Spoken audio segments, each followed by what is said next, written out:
We'll do that. That's Yeah, he's okay. Okay. Alright, thanks for your time today, John David Jackson. Now, see, people know you for a trainer these days. Yes. But you boxed at a very high level, so let's talk about that. What do you feel were some of the best fights of your professional career? One of the best fights, believe it or not, was myself and Chris Pyatt when I fought in Leicester, England. Defended my title back in 1988, 1990. My fight that I lost with Jorge Castro back in 1994. When I beat Davey Moore, my first former champion I ever fought. Yeah. I beat him, and Lupe Aquino when I won my first title, my WBO junior middleweight championship. So, then Reggie Johnson when I won my middleweight title. So those were good fights that I remember a lot about. Good to hear. And obviously, you've since become a trainer. You've worked with different people. Yes.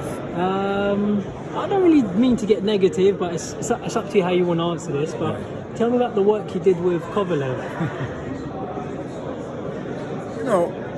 In the beginning, it was good. Yeah.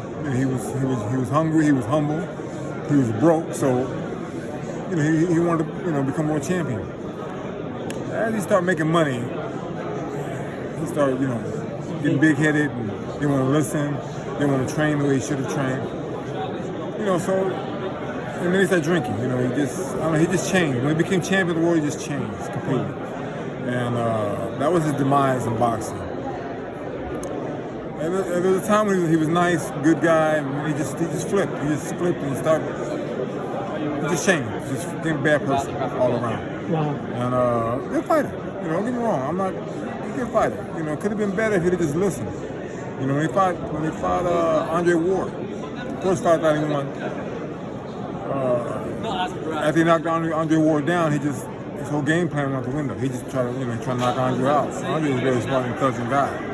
If he kept boxing Andre, he probably won that fight decisively. If he tried to knock Andre out after he knocked him down. And listen, once you hit Andre, you're not gonna hit him a second time. Yeah. Andre's very intelligent, and he just, Sergey was, inside he's a nice guy. He just changed when he started making some money. I don't know what happened. He just changed as a fighter. Well, the thing is, I think I can articulate it quite well. The thing with money, and I think I'm a very bright guy. I think what it does, it gives you freedom. So then what happens? People are. Whereas when you're trying to get the money, you've got to behave a certain way. But once you've got it, you're a lot free now. You can literally, especially in boxing, where the fight is employing the trainer. And leading on to another question, like with me, I'm very honest. I know my abilities. I fight, I box. I know what I can and can't do. A lot of fighters, though, if they lose, they want to blame the trainer. So, sort of two questions in one with money. I think it allows you to act in a way which you wouldn't do otherwise. Yes. And the other part, trainers getting blamed. Do you think that's fair? Because it's like also good examples. Like I'm 31 now. I know my ability. I mean, I'm not a heavyweight. You could put me there against a heavyweight, but there's nothing you could do. Like if I was to spar you today, I don't think I punch hard. I don't punch hard enough to hurt you, no matter who's in my corner. Why do fighters blame trainers for? Like Amir Khan, every time he lost, he'll go and take a different trainer.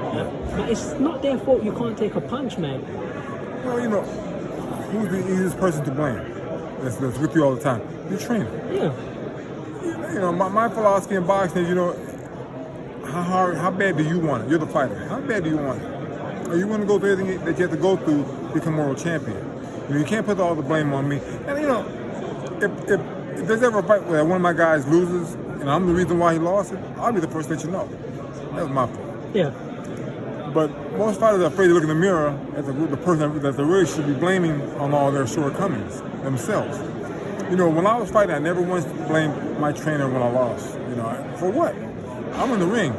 It's up to me to get the job done now. All the training we did, my trainer would do with me, did to help me. So when fight night came, I could execute the plan of what I'm supposed to. If you don't do that on your own, once you get inside the ring, I can't blame somebody on the outside. He's not punching it. He's not punching. I'm doing all the work now. It's up to me. Yeah. A lot of fighters, that's their scapegoat. They want to use the trainer as the reason why I lost. No. Maybe in some instances that might be the case. But I've never slept, and you want to say I'm one of my fighters. I'm always there ready to give you what you need to be prepared come fight night. If you don't want to listen, that's your fault. They did an article once with me and Kovalev on HBO and they showed me like holding my phone and not paying attention to him. But what they failed to tell the general public was I wasn't training him that day. He was doing his physical fitness workout. Oh, okay. So I'm just sitting there watching. So why do I need to put my phone down when you got another guy teaching you how to run? Who should teach you how to run? You should be able to run on your own. Exactly. You know? But you need these guys to help you become a so-called better fighter. But he wanted to blame me. He said, well, look at my coach. He's not paying attention to me. That wasn't my day to pay attention to you. Because you were doing your physical conditioning. You're another trainer for that. It wasn't my job. But fighters, what they do is they want to blame, that was the way trying to blame me for his shortcomings. Look in the mirror and ask yourself, do you train as hard as you should have trained for your fight that you lost? Quick point for you. When he fought the first fight with Andre Ward, Kovalev, So, he brought every day one of his friends in off the streets in the gym to show him how to fight. Swear to God. And I'm saying, hold it. So you're paying me? I sat back. I said, okay, I'm still getting paid regardless. I don't care. But every day you brought a friend in to show you a new move in boxing. And these guys never fight in their life. But they're going to teach him how to fight all of a sudden. And he said, you just sit back and just watch. Okay.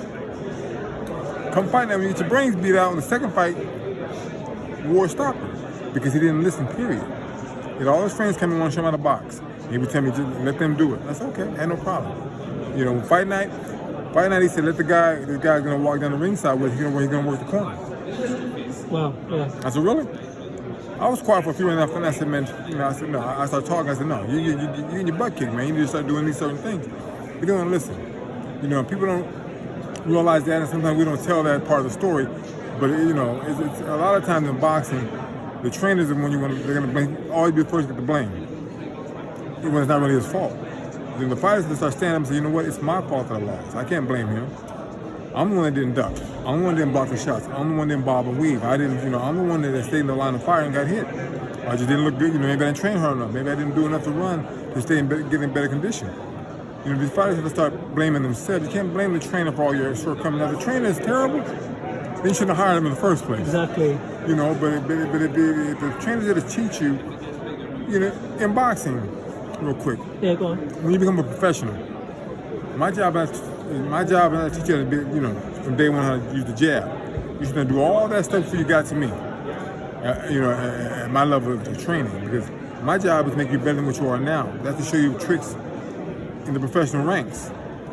But for me to sit there and show you the jab and, you know, throw a basic left hook, I shouldn't do that, because by the time you've gotten to me, you should know how to fight properly. Yeah. Now, I'm sure a few things make you a better fighter than what you are already. By the time we get together, you should know how to fight semi-decent, you know. And a lot of guys say, well, you didn't teach me. Because you didn't listen. You didn't take time to listen to what I was trying to show you to become a better fighter. You know, the case in point with him, he didn't listen. He got too big-headed and thought he knew everything. You know, and so that was his demise in boxing. That was his shortcoming. He just didn't listen. He started making that money, like you said, and he changed. Yeah, and then obviously they're not willing to take the time to master certain things. And I'll give you a quick example. I think last thing I'll say about Kovalev, but to put it in perspective, I'm 31. I'm not a pro boxer. I've never boxed at his level. But that guy Kovalev, he drinks more in 5 minutes than I've drunk in 31 years. I've never tried alcohol.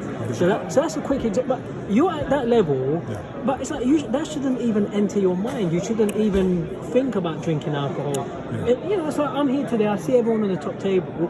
Hey, look, I'd love to come up and talk to you lot, but it don't work like that. So I've got to wait till you guys come down. So as a fighter, I don't like when they say that, I'm only human, but when you're in that job, you shouldn't even be thinking about drinking. I tell fighters, you know, I'm like you. I never drank, I never smoked. I tried it when I was a kid. Yeah. I was about 12. Didn't like it. That's not for me. I tell all my fighters, listen, if you want to drink and you want to smoke, when you retire from boxing, you can go drink all you want, you can go smoke a tree, I don't care. But while you're boxing, your body's your temple. Take care of it, it'll take care of you. A lot of guys, if you watch a lot of guys today, you know, yes, they got hit. But a lot of the reason why they can't walk and talk is from the things they did outside the ring. The bad lifestyle that they live. Drinking, smoking, partying. You have to live a certain lifestyle to be a good fighter. Yeah. You know, if you only have a limited amount of time to box, or do whatever sport you're in or whatever endeavor you're in, you know, your time's limited. You know, and the window's short. So if you're drinking and smoking and partying, you're shortening your time even more. Because if you do those things, it's going to show up on you sooner than later. Yeah. And you know that is like a lot of good singers when they smoke. Now they can't sing the way they used to because their smoke is in their lungs and in the windpipe, and so the vocal cords aren't the same. So you know, Kovalev drank a lot. He drank a lot. I mean, you know, he got in trouble for a few domestic violence charges, not his wife, but other females. You know, he just hurt himself. You know, we were in camp one time and he came to camp drunk one night. Wow. I said, man, are you serious? You got a fight coming up. Oh, I'm sorry, coach, I won't do it again. Next camp, same thing. Like I said, he just, you know, certain fighters, not just him. He's not the only one to ever do it. A lot of fighters, for whatever reason, they try to show their true colors, especially after they become champion. The true colors come out how they truly are. Yeah. You know, it's like you say, you start making that money, you start changing mentally. Now I got it made. No, you don't have it made. You know, you need to get 4 or 5, $6 defenses, with $1 million behind each defense. Then you can relax in life. But a lot of fighters just don't realize, you know, what it took to get you there at the top until you keep doing the same thing to stay at the top. And once you start drinking and you're smoking and you're partying, you start going downhill. Yeah, and someone like me is going to catch up to you. Yeah. A lot of guys capitalize off of fighting and doing what they should and become champions. So, you know, and you know, that and the fact they were already good fighters. So, you know, but if a guy gives you a chance because he's not doing what he should, that's not your fault. Beat him, and, you know, you become champion. So a lot of guys, they just want to blame somebody other than themselves for things that they caused to happen.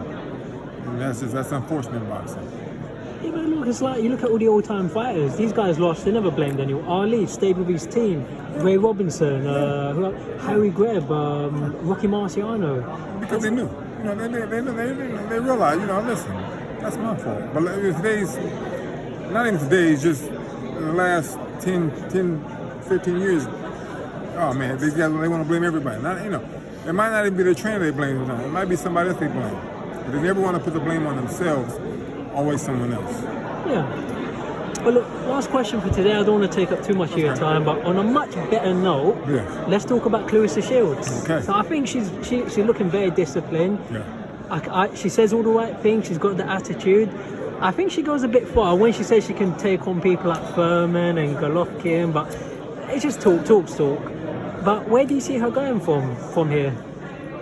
Well, you know, after this fight here, she's supposed to fight Savannah Marshall. Yeah. You know, Savannah's been living off Claressa's name for a long time. Yeah. Because she beat her in the amateurs. The thing that most general boxing fans don't realize is that was when Claressa was 17 years old. She's a grown woman now, and she can fight. So now Savannah's got to prove that, you know, has she evolved and become a better fighter since they fought 9 years ago? You know, and then people say, yeah, you really can't say yes because her opponents haven't been that good. You know, she's fighting girls on 2 days' notice, 4 days' notice, 6 day notice, not 6 weeks' notice of training. You know, so her record's been kind of padded. You know, it's an interesting fight, and I'm glad that it's here. Yeah. Because the British fans, I love them. You know, when I was fighting, I love the British fans because they love boxing. You know, you don't have to be a knockout artist. If you can appear boxer, they accept you and love you, and that's the beauty of UK. They love boxing, and they support it and they push it. You know, and I just love it, and they're supporting female boxing. That's wonderful. Yeah. You know, and they're pushing it, and you know, hopefully when Savannah and Claressa fight, they'll come out and push it so much that it just makes female boxing that much more intriguing for the fans. And that fight should be one that the people come out and see, no matter whom you support. As long as you come out and see the fight, it should be a good fight. I hate to tell you, but Claressa's gonna be victorious when that fight happens because she's the better fighter all around. You know, she's been consistent. That's the only fight she ever lost was that fight, and since then she's won 2 Olympic gold medals. She's been, you know, 3 division champion, undisputed in 2 of them. Well, male fighters done that. She's done a lot of things in boxing that a lot of male guys haven't done. So this fight should be an interesting fight. Savannah hopefully talk it up good because come fight night, she's gonna get a butt kick. Bottom line. Yeah, I look forward to it. And Like a quick point. Like, look, I know boxing. I do it. Yeah. And loss don't really matter because I spar people. Listen, it can change from one week to the next. Like, never mind when you were 17, so it's irrelevant. Yeah. But look, it's been a pleasure talking to you, My and pleasure. My pleasure. hopefully once they open America up again, hopefully I'll come and visit you guys in the gym. There you go. Definitely. Yeah, thanks for your time, John. Hey, my pleasure. Thank you very much.